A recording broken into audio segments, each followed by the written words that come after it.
And we have, it's time, are we started? All right, well, hello online, if you're watching later. All right, it's good to see everyone tonight. We're still using our tables to spread out so we can all social distance. And we have hand sanitizer by the door if you needed it. We all want to stay healthy because I love seeing everybody's smiling face here every week, or every month. We don't meet every week yet, every month. And we have a power-packed event this evening, so let's just jump right in. Scotty, our chaplain, will you please lead us in prayer? Oh, there he is. Watch the cord. You don't need the mic. Okay. Everyone, please do. Dear Lord, Father in heaven, we just thank you tonight, Lord, for us all being together, Lord, having lifelines, Lord, and just, Lord, bless each and every person in here tonight, Lord. Bless our meeting, bless our city, our county, Lord, our state, and definitely our country, Lord, that we need it. Lord, please watch over us, protect us, and keep us safe. In Jesus Christ's name, amen. Thank you very much, Scott. Mr. Sam Smith, our parliamentarian, will you please lead us in the pledge? Everybody stand. I pledge Allegiance to the flag of the United States of America and to the republic for which it stands, one nation, under God, indivisible, with liberty and justice for all. Ms. Beverly Denton, our secretary, will read our minutes from the previous meeting. Okay, minutes from the June meeting. Julie called the meeting to order. Prayer was led by Scotty Porch and the pledge was said. The guest speakers were John Bryant from the 917 Society, Representative Todd Warner, and Senator Shane Reeves. Jen Sandman from the SEC gave an update on the June SEC meeting. Door prize was awarded, and Julie announced the speakers for the July's meeting. Julie adjourned the meeting at 8:09 p.m. Thank you, Ms. Beverly. I appreciate that. The minutes have been read to you. Are there any corrections or additions to the minutes as read? If there are none, do we have a motion to accept the minutes as read? So moved. So, motion by Craig. Second. And seconded. All right. And are there any objections? The minutes are accepted and approved. Mr. Cantwell, do you have an update for us from the Treasury? Currently, as of tonight, this evening, we have $11,191.85. We're doing very well. Thank you, Tim. And that is, of course, after our scholarships, which have been awarded. And we're excited about that. First, as we welcome everyone, and we do have some ice drinks if you're thirsty as you're coming in. And we have to register for door prizes. So we'll give it a little bit of time. I want to take a minute to recognize a few of our guests. We have guest speakers, but a few other guests this evening. Mayor Jim Bingham is here, Mayor of Lewisburg. Thank you for joining us tonight, Mayor. State Representative Todd Warner. I know he's there. He is right there in the back. Thank you for being here. Scotty Porch, who you've heard from, is of course, our county trustee, and Craig Blackwell is county commissioner and also our vice chair of our party. Before we hear from our special guest this evening, some updates on some existing old business. As you can see, we have a mic and speaker, and we've been using this mic and speaker for several months, and we're all getting used to it. And thank you to Sam Smith, who has let us borrow this set for the last several months. But the good, even better news, we now can return his. He's been very generous, but we now have our very own set that will have two speakers, a mic and a cordless mic. So when we have questions and answers, or hopefully we have the questions and hopefully the speakers will give us the answers, the mic will now go out to the audience so everyone can hear the questions and so forth. So we'll be using our brand new set with two speakers and two mics this next meeting in August. So we're excited about that. It's been a busy month since we last met. How many of you were at the parade, the Independence Day parade here in Lewisburg? Did anybody watch it go by? Well, we ended up doing a float in that. Uncle Sam, who's in the foyer, he was on our float. And so that was a lot of fun. And we gave out candy and the little mini flags, and they were made in the USA. So that was a lot of fun. We look forward to the Christmas parade. We have developed a new unique emblem, as you see, with the Tennessee flag over the Republican elephant. And that's our very own Marshall County emblem. And we have the new yard signs and so forth. So we're becoming, and we also have stationery, and we're just becoming more professional as we go. So we're excited about that. If you are not registered to vote here in Marshall County, if you're new to the area, we do have registration forms here tonight. Feel free to come up after and pick one up. If you are not yet a card-carrying member of the Marshall feel free to join. It is a $10 fee for the entire year, and that $10 stays in Marshall County unless we vote for it to go elsewhere. So the $10, there's not a portion that goes to like the Tennessee Republican Party or the RNC. It is for our county. It's a fee that it helps us do things. It's such a great, it's one of the things that we helps raise funds for things like the mic set, renting a room, our scholarships, etc. So you can come up and Mr. Tim will have a card and you can pay your $10 membership fee. If you are not a member but would like to be on our email list, you can sign up for that after the meeting. We are looking into a how to run for office class. I have had several people contact me in recent weeks looking for more information. If you are interested in that, please see me after as we're trying to gauge interest. I posted on our Facebook page a picture of some data I had looked up in the last several weeks showing that Marshall County Republicans have won every election in every precinct district in our county except for one candidate in one district one time. So we have a great record, but we need to keep doing what we're doing to make sure we stay red. 10 years ago, who would have thought that Virginia, North Carolina, and Georgia would be struggling? So stay involved and informed and keep making an impact for conservative issues in our county and in our state. And yes, if you're new tonight, I do read my notes. So I'm not a professional speaker.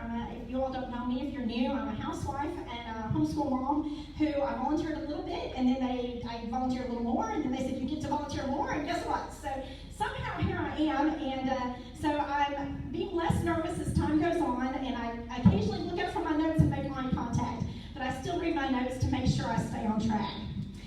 Okay, so we also, if you notice, we have our hats. They're one of our fundraisers this year. They are made in the USA. There are some that are Trump 2024, and then we have some that are 2A. That's the Second Amendment, gun rights, and the A is made in with the guns in the shape of the A. So it's kind of a clever, and they're $20, and they're made in the USA. Speaking of fundraising, there is a dinner.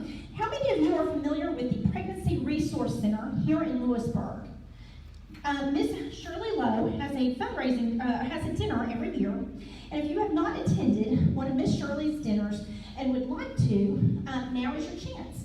We're putting a table together as the Republican Party. There's no charge to you. You just need to come up and sign and be part of our table, and we don't have limits. We can do 2 tables if we need to.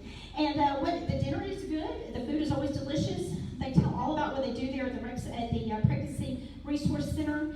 And the dinner is September 9, and it will they will have a silent auction and a what do you call a live auction when they're doing it right then, and it always makes it fun. So if you would like to a good food, a lovely dinner, and a fun time, come up and sign up and be part of our Republican table to help support that important issue.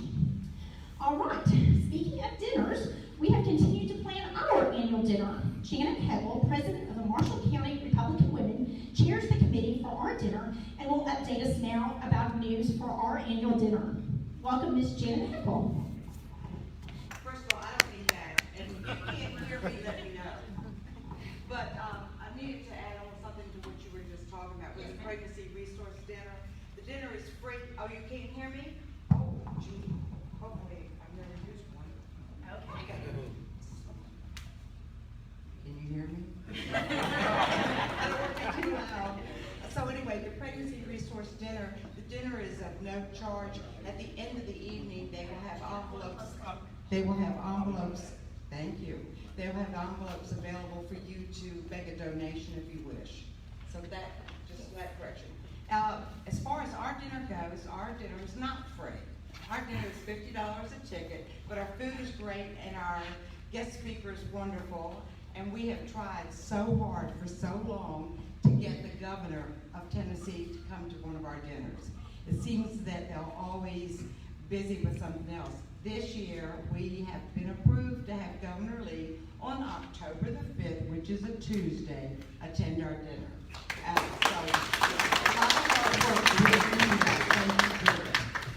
So anyway, the dinner is Tuesday, October 5th.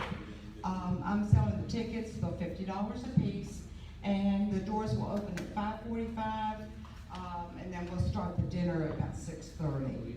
Okay?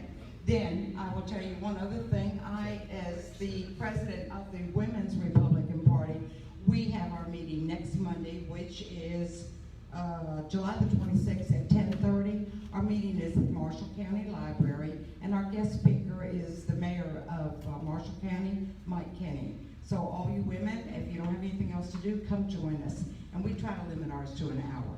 Okay, thank you. Thank you, Janet.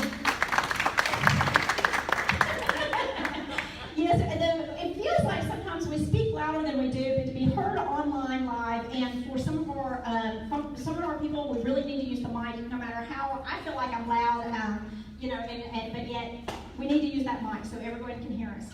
So another new part of business, for those who attended last month and heard the 917 Society speak, the lady who talked about getting a constitution, a copy of the Constitution in the hands of every 8th grader, we voted tonight, speaking of fundraising. So another thing that we do with the funds that we raise with the hats and the dinners and the donations and so forth, the Marshall County Republican Party is going to sponsor our middle schools here in Marshall County, and we are going to distribute the 917 Society constitutions into our schools, and we'll be picking them up in about a month and distributing those so that and start doing that so that every 8th grader will have a constitution. And as she talked about last month, in 20, 30 years, you're going to end up having adults. You're going to have generations of adults who now have a copy of that, and they've read it, and they can look back at it. I was at an event on Sunday night, and I had some to give away, and I gave them to the children who came by.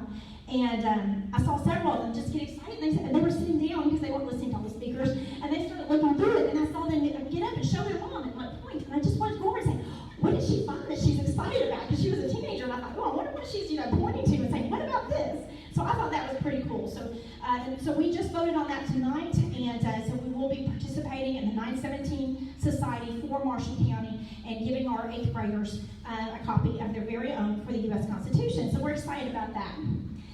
Speaking of outreach to the schools, Craig Blackwell is our vice chair of the Republican Party, as well as the county commissioner, as well as the chair of our scholarship committee. And Craig, if you'll come take over the mic for a little while. He's never shy. He doesn't have it all written down. He's not like me. Here you go, Craig. Thank you so much. Thank you, Julie. Thank you for doing a great job as always, and I'd like to welcome each and every one of you. Man, we've got a crowd. You think we was giving something away tonight? Fox News had just come over a while ago. We want to report this that Biden has lost his keys to the White House. NBC, ABC, and CNN said that is not true. He left them in the door. So we want to make sure our president gets back home safely. In saying that, we do a scholarship. It's our 3rd year, ain't that right? Yes, sir. I lose my mind. But we've been giving away $500 scholarships to each of our schools in our county. And it has become really successful. It gives us opportunity as conservatives to get inside the school. They get where they're making it tougher. They say that they don't want to build a wall. A lot of times, a lot of schools it's tough to get inside of there. And we go, we have a good time, and we put it out there, and we lay it out to the students. We really do some really good questions. We've got a great committee, and I'm very so proud that we've done it. 2 of our contestants, they came last meeting and read their scholarships, in which we do, again, give away $500 scholarships. And we're honored, Miss Lydia Smith, she's here tonight. She's going to read her scholarship, so please sit back and listen. She's a beautiful young lady, very smart. I'm telling you, she is really smart. And I tell you, great parents, one of them, great parents. Just joking. But we want to let her come up and read her paper, and then we want to give her a scholarship money. And so if you would, give her a big round of applause for Miss Lydia Smith.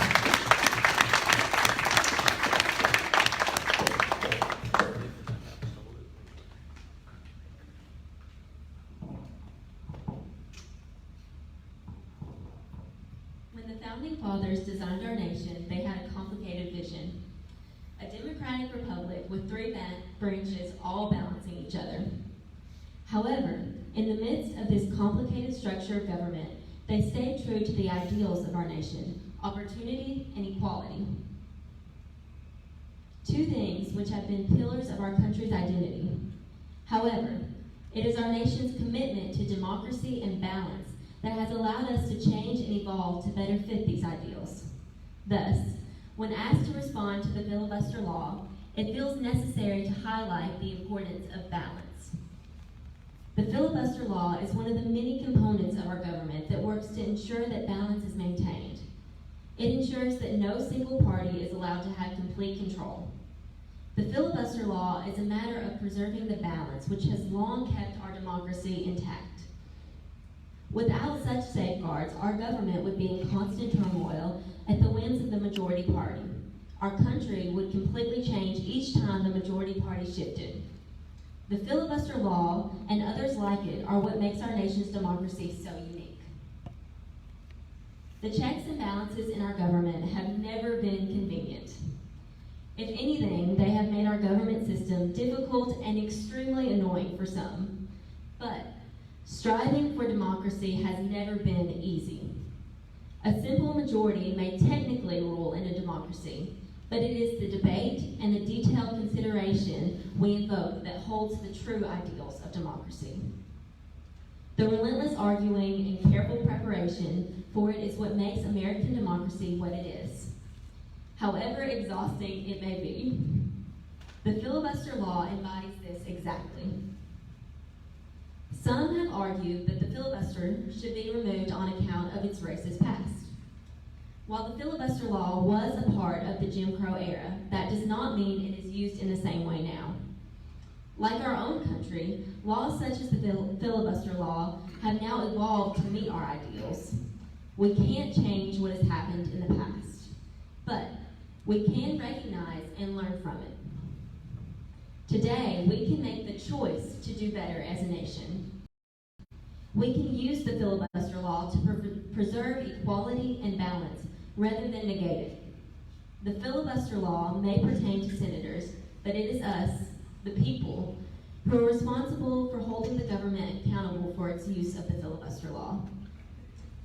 Last, it is the new administration who speaks of a more unified America, yet they want to abolish the filibuster. Laws like the filibuster maintain the fragile balance in our nation by ensuring collaboration. It ensures that no party is able to have complete control. Now, it has been a hard year. We have battled a pandemic and felt loss like no other. We have watched our economy suffer and businesses die. We have seen an election year tear relationships apart. We have lived in a nation that feels so deeply divided. And after all of this, the thought of a more unified nation is something that I think we all want. It would feel like a betrayal to this promise of unity to overrule the filibuster law now. Thank you.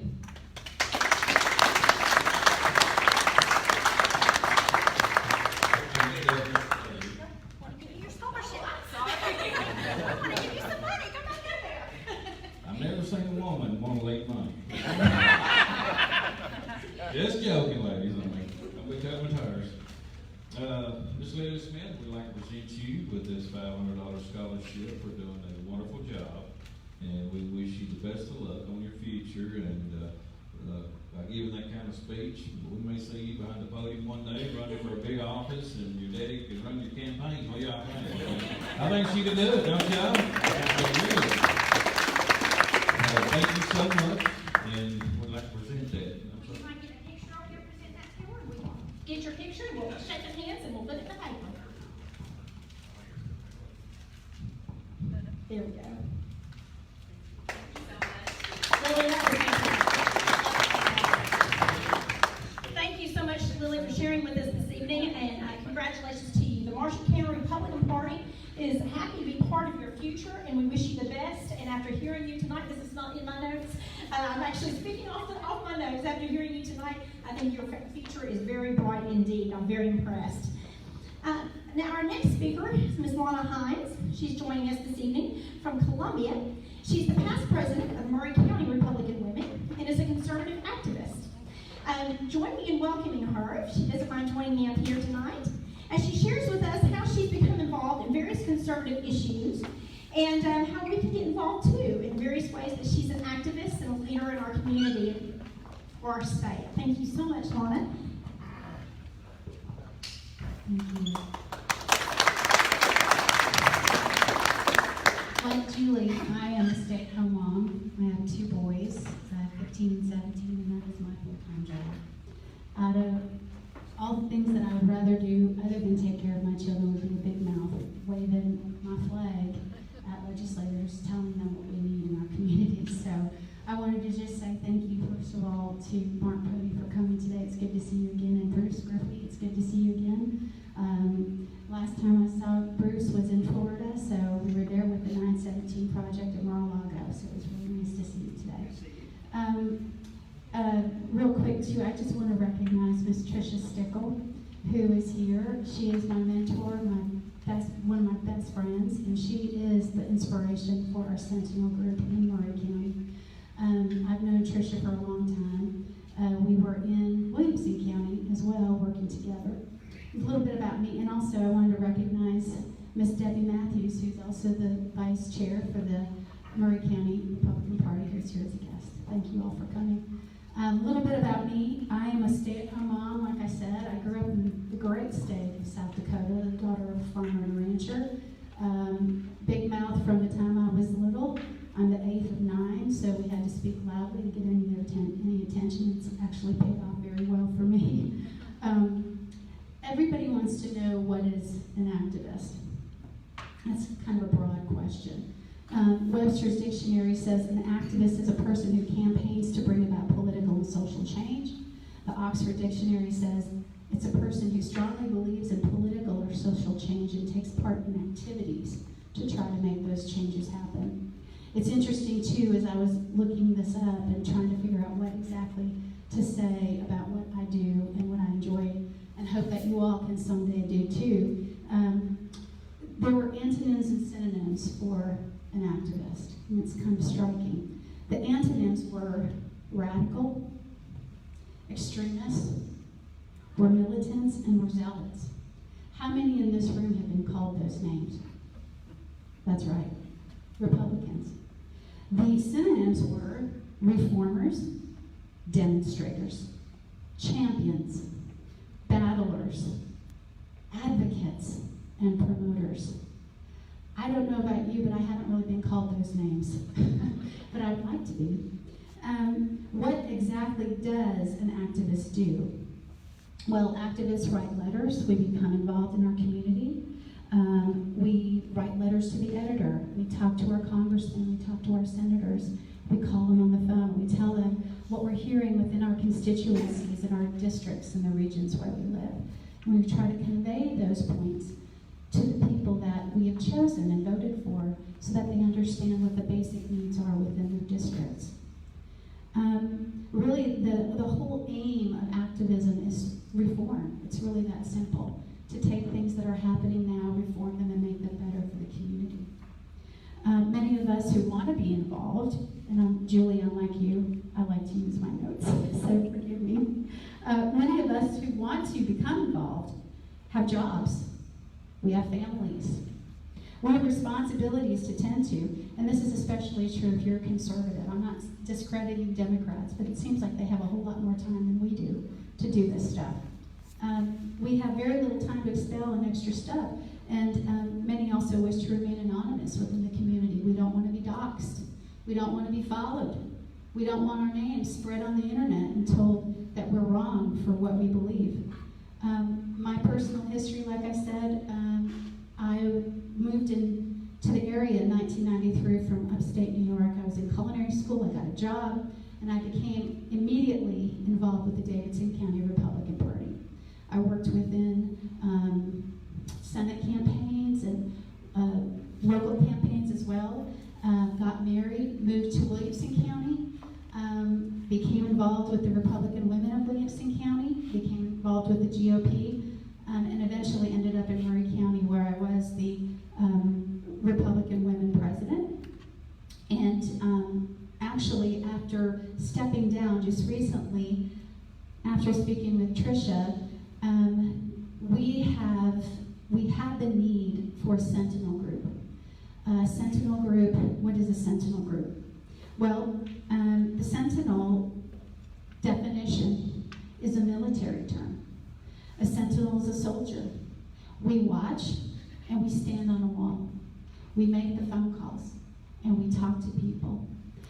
Most of the time, when you're a Sentinel, it's actually a broad term. A little history. So the Sentinel is actually a real group started by the Heritage Action Committee. Do you all know what Heritage Action is? Have you ever heard of Heritage? Heritage Action is actually a part of the Heritage Foundation, started in Washington, D.C. The Heritage Foundation is a think tank, and we have 500,000 members. So out of the Heritage Foundation came a sister group called Heritage Action. And Heritage Action basically does the work, the groundwork of activism. We believe in limited government, traditional values. We're pro-life, pro-conservative. We fight back and give policy solutions to America so that they can stand up and be proud of who we are again. Let me see, I'm sorry. The Sentinel group is, if you go to the website, which is Heritage Foundation, heritageaction.org or .com, you can find out what we do.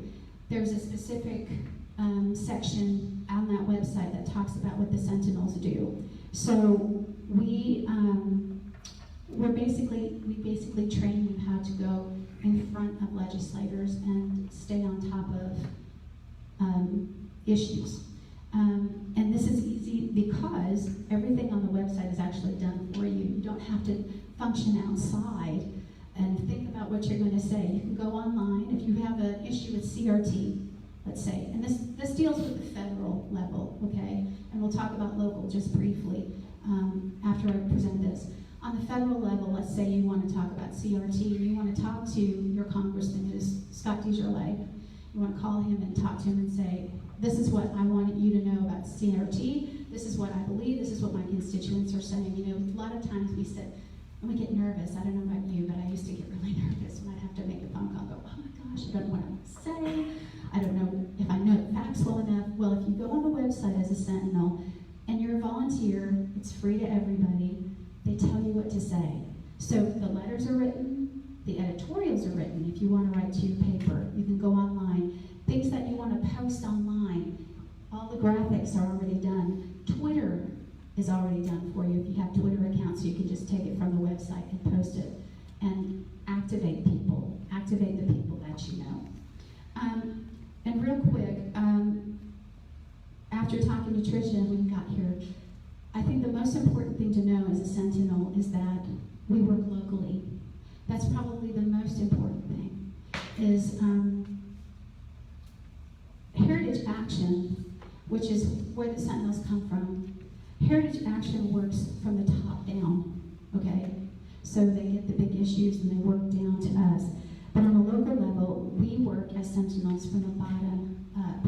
We work within the community and we contact people like Mr. Pody and Mr. Griffey. And we go to the State House and we meet with them in their offices and we talk to them one-on-one, because really politics and all of activism is about relationship. It's about having a relationship and a command of that relationship and building trust so that they know who you are and they know what you believe and they know who the people around you are and what they believe. So what is a Sentinel? We are soldiers and we are an army. We are men and women, so you don't have to just be a woman.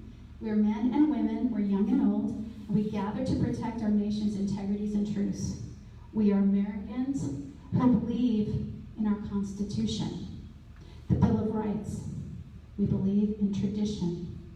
We believe in God openly and freely. We believe in the right of life, liberty, and the pursuit of happiness, and we believe in small and limited government. We believe in the right to bear arms and the ability to be autonomous and free from the likes of Washington, D.C., and even sometimes Nashville. Amen. Thank you. We believe in candid, and I know y'all, Bruce, Mark, Tricia, you can say, this is the truth. We believe in candid and frank conversations. Really, really frank conversations with the people that we've elected and put into those offices. It is important as a Sentinel and as an activist, not just to tell people what you think, but to get your people together. Get a small group of people in your house. It doesn't have to be a dinner. It can be a coffee. Get them together. Make printouts. What is CRT? What is the election laws that we're facing in Tennessee? What is the Voting Rights Act? I mean, what are we doing with education? We need to know. Your friends and your family and your community needs to know what's going on so that when it comes down and is disseminated into your public schools or into your communities, you're not surprised. And if that happens, I'm going to sound harsh, but you have yourselves to blame. It's your fault. We're here because nobody has picked up the mantle and the torch and done the right thing. That's our job as activists. That's our job as Sentinels. We talk to these people. They want to know what you think. They want to know how you feel. And if you're not communicating with them, they're going to guess. It's important to have that relationship. Sentinels are committed activists who stand on the wall. We are watchmen. I don't know if you're familiar with the Bible verse about watchmen. But the Bible verse in the Old Testament says this basically, and I'll summarize. If you're standing on a wall, God puts watchmen on the wall. If you're standing on that wall and you see an army coming from the other direction, and you warn the people within the wall, you've done your job. You will not be held responsible. But God says, not me, God says that if you're on a wall and you see an army approaching and you turn your back and say nothing, the blood is on you. It's on every one of you in this room. We have a responsibility to our children and our grandchildren and to each other in our communities. We are watchmen, and we are a battalion of believers who place our banners high on the hill of the shining city. That's America. Do you remember that quote? That's America. And we volunteer our services. We don't get paid. I spend many, many hours away. Well, maybe not this summer, Tricia, sorry. With travel ball. We've been traveling all over the country with my 15-year-old who's 6'4" in the lefty pitcher, so who knows. But we have a responsibility. It's okay to put it down, but you need to come back. We hold our banners high, and we volunteer our services, our time, our families, our lives, to watch, observe, and call out those we put our faith in, who represent us in D.C. and in Nashville. That's our responsibility. You can't look at these guys and say, what did you do? You're going to have to look at yourselves and go, what did I do? How come I didn't know about this?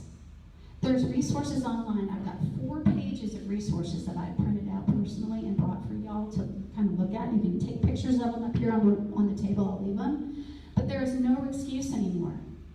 There's none. If you're not active and there are things happening in this country that you don't like, it is your responsibility to get out and change it.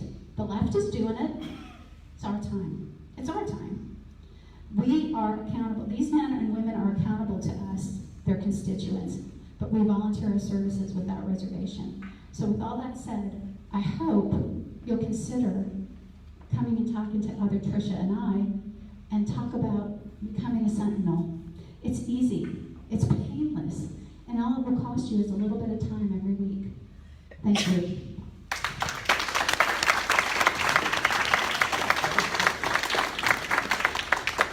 Thank you so much for coming tonight and speaking to us.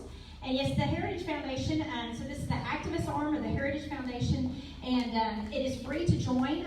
You can go online and join and definitely talk to her. She's going to know more details than I. And we have several Sentinels in the room. I know who you are because I know you're active. There's a Sentinel organization that meets in Murfreesboro and in Franklin, and I think it's growing on this side of 65 as well as in Murfreesboro. They have great, they'll put out a phone call once a week just letting you know issues. And if you don't do something about every issue, that's okay. What issues are most important to you? They actually do a broad range of issues. And so if you have, if you get the phone call or you read their email, whichever one works for you, or you hop on their site once a week or whenever, then you have your resources, you have your issue, and you can jump on that. And it's a great organization. And again, it's free to be an activist. It's free to join. And so it's a great way to be active on the specific issues and to talk to the politicians, because when they're running for office, we try to get them here so that you can vet them to vote for. And then after they're elected, it's even more important that they come back so they can tell us what's going on and they can take our questions and they can hear from us because they need to hear from us too. So with that said, our next speaker is Tennessee State Representative, Representative Griffey. And Bruce Griffey, he's represented the 75th District here in Tennessee. He's an outspoken conservative leader in our state. We have our own Todd Warner, and he spoke with us last month, and now we have the pleasure of a guest representative. And we have, I don't know exactly all the issues, but I knew when we spoke that whatever the conservative issues were at the time you came for this meeting, you would be on top of it and be ready to speak on them. Thank you, and help me welcome Bruce. Thank you, Julie. I'm going to try this with the speaker, and then maybe without the speaker. You guys tell me which is better. You can hear better like this, better with the speaker like this. Okay, all right. But I want to thank you all for having me here. It's my pleasure and my honor. I want to thank State Representative Todd Warner. I'm going to tell you guys, you got a great state representative.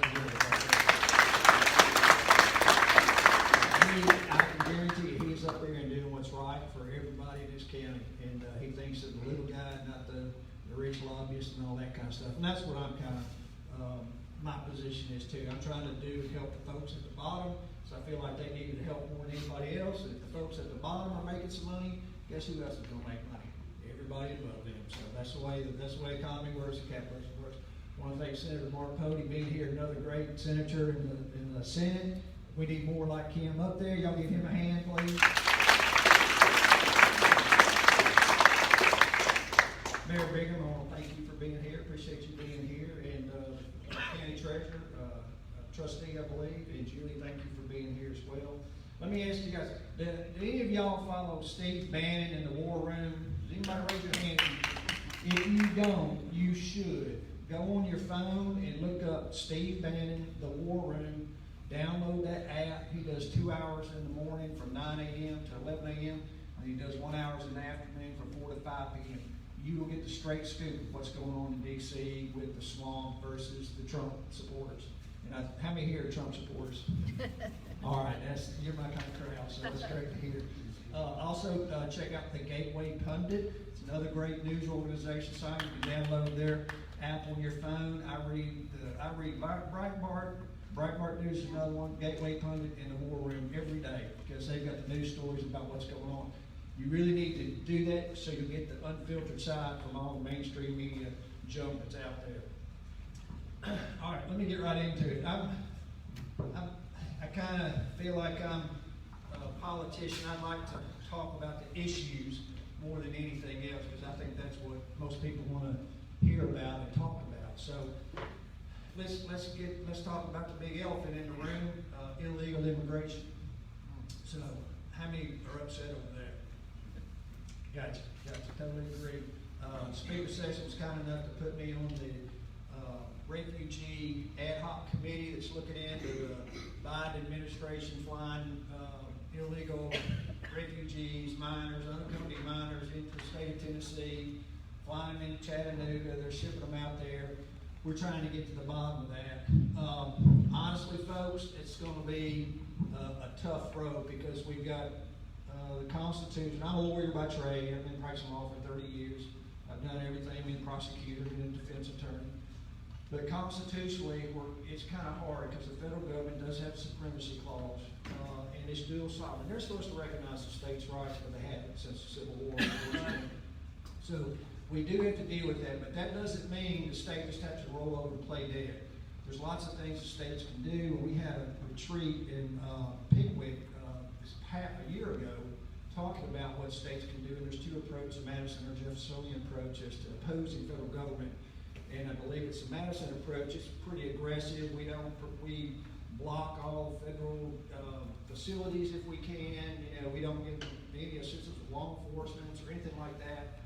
The Jeffersonian approach is more sort of milder, gentler approach. So just kind of ignore them. Don't give them any assistance. Don't give them any money. Don't let them put their prisoners in your jails. Kind of stuff like that. So, but there is stuff we can do, and we need to do it. So look, if you think about it, why are the illegal aliens coming here? I think three things, and you guys jump into it if you've got some other things. They were invited. By Biden and Kamala Harris before the election was stolen. We're going to get into the stolen election in just a minute. But they're coming for our jobs. They're coming for a free education for the K through 12, and then they're coming for free health care if they got emergencies to show up in the emergency room. And guess who pays for that? They walk off, and who's left footing the bill? All of you all, if your county supports your local hospital, y'all got to pick up a tab on that. They'll write it off as a loss, but that means you guys have still got to pick up that thing. So what can we do to, if you want to stop people from flooding in here, maybe the idea is we could kind of shut off the gravy train, at least make it hard. Don't just keep handing them all these benefits. So how do we stop them from getting our jobs? Because under federal law, Congress and the Constitution, Congress has control over immigration, okay? And Supreme Court said that. So the states cannot enforce federal immigration law. But the states can control what happens within a state, their contractual rights and so forth like that. That's how states can have the authority to regulate business and who works for what jobs and what regulations states put on employers within their state. So we can regulate employers. And in fact, in Tennessee, I believe it was 2006 or 2008, we passed an E-Verify law, and it was supposed to apply to every employer in Tennessee. Well, they started, and then some of the employers pushed back. Well, let's wait. We'll get to the smaller employers later on. We'll let the big employers do it. Well, it's never changed since then. So anybody with 50 or more employees has to use E-Verify in Tennessee. But that leaves everybody 50 and below, they don't have to use E-Verify. And look, I was a defense attorney, assistant federal public defender in Memphis, had some of these cases, worked with the postal inspectors, worked with the Department of Homeland Security, worked with ATF. I know how the scam is played because I represented a bunch of defendants that play the scam. They will get a social security number from their cousin, neighbor, friend, stolen, whatever. And if you think about it, when you go to get a job in America, you have to fill out a 9-9 form. A 9-9 form is proof of verification you're allowed to work. Social security, date of birth, driver's license. Some documents in one column, two documents from column B, or a document from B and from C. Well, if they get a fake social security number, and they give that to the employer takes it, fills it out, puts the piece of paper in his filing drawer. He's covered. There's no violation of federal law there, unless he knows that this is a fake social security number, whatever. And how are you going to prove that he knows it's a fake social security number? He doesn't know. Somebody gave it to him. He hasn't checked it. He's not required to go check it. Why would he do it? And particularly if he could hire this person, keep his wages low. So that's how that game is played. The way to address that and shut that down is with E-Verify. Because if you use E-Verify, they have to enter the same information they take on an I-9 form, name, date of birth, address, social security number, send it to the INS, Department of Homeland Security, and they send an email real back. It's instantaneously, it's quick, it costs about $3 an employee. So they could do that, and that would shut down a lot of hiring of illegals with employers less than 50 in Tennessee. I tried to get that passed this past time. It got shut down in committee. So I used a house rule called Rule 53. Rule 53 allows any member to bring a motion to the floor to ask the members if they want this piece of legislation brought up and voted on by the whole body. And it's a roll call vote. None of this voice vote. A voice vote is a yays and a nays, and you don't know who's really yay and who's really nay. You can go back and tell the clerk after the vote, yeah, put me down as this, put me down as that. The Senate doesn't do that. The Senate, all the Senate votes are recorded in their roll call votes. And I think that should be done in the House. Right. Because I think you guys deserve to know how your state representative voted on each and every piece of legislation. Brought that up. Apparently it's falling on deaf ears. Maybe we'll get it changed the next go around, we'll see. So I tried to get that done, and then I had some other legislation. I've got a little bit of a temper sometimes, and somebody I felt backstabbed me on something and sent something to Summer State, and I said a word to him privately. And so anyway, whether I was removed from my committees because of the Rule 53, which makes a lot of sense to me, is one issue. That's my position. Somebody else said, well, maybe you said something inappropriate, Anyway, Speaker Kim section, now we worked out our differences. We're friends now. We get, you know, he's a good guy, and I appreciate what he's trying to do.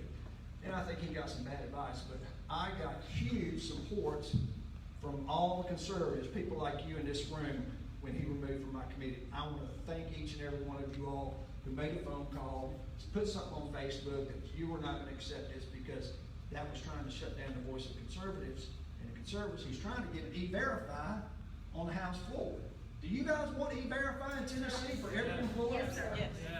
Okay, that's one thing we ought to do, because that would probably shut down. It's already been stated by the Federation of Americans for Immigration Reform, USA. E-Verify is the single most effective way to try to shut down illegals taking U.S. jobs. Why we don't have it in Tennessee? Go figure. If you want it passed, I know Todd votes for it, but you want it passed, you need to talk to your senator and put the pressure on everybody else. Talk to your neighbors and stuff. Tell them, like, look, you need to say something about this because this is just wrong. We're tired of the illegals. And if you think we're being bombarded, it's an invasion right now from the cartels. And this is one of the big beefs I have with our Supreme